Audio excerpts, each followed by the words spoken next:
తరచుగా జాతీయ రహదారులపై ప్రయాణాలు చేసే వాహనదారులకు ఫాస్టాగ్ ఖచ్చితంగా అవసరమవుతుంది. టోల్ ప్లాజాల వద్ద ఎలాంటి ఇబ్బందులు లేకుండా వేగంగా దాటేందుకు ఫాస్టాగ్ ఎంతగానో ఉపయోగపడుతుంది. అయితే ఫాస్టాగ్ కేవైసీ అనేది పూర్తి చేయాలి, లేదంటే వారి ఖాతా బ్లాక్ అవుతుంది. దీంతో టోల్ ప్లాజాల వద్ద ఇబ్బందులు పడాల్సి రావచ్చు. జాతీయ రహదారుల ప్రాధికార సంస్థ ఇటీవలే one vehicle one FASTag policy తీసుకొచ్చింది. ఫాస్టాగ్ కేవైసీ తప్పనిసరి చేసింది. ఇందుకు గడువును ఫిబ్రవరి 29వ తేదీ వరకు పొడిగించింది.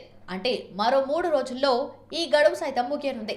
ఇంకా ఎవరైనా కేవైసీ పూర్తి చేయకుంటే వెంటనే పూర్తి చేయడం మంచిది. మీరు ఆఫ్లైన్ ద్వారా కూడా ఫాస్టాగ్ కేవైసీ అప్డేట్ చేసుకోవచ్చు. తరచుగా జాతీయ రహదారులపై ప్రయాణాలు చేసే వాహనదారులకు ఫాస్టాగ్ ఖచ్చితంగా అవసరమవుతుంది. టోల్ ప్లాజాల వద్ద ఎలాంటి ఇబ్బందులు లేకుండా వేగంగా దాటేందుకు ఫాస్టాగ్ ఎంతగానో ఉపయోగపడుతుంది.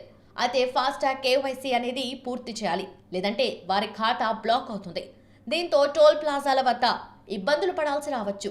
జాతీయ రహదారుల ప్రాధికార సంస్థ ఇటీవలే one vehicle one FASTag policy తీసుకొచ్చింది. ఫాస్టాగ్ కేవైసీ తప్పనిసరి చేసింది. ఇందుకు గడువును ఫిబ్రవరి 29వ తేదీ వరకు పొడిగించింది. అంటే మరో 3 రోజుల్లో ఈ గడువు సైతం ముగియనుంది. ఇంకా ఎవరైనా కేవైసీ పూర్తి చేయకుంటే వెంటనే పూర్తి చేయడం మంచిది.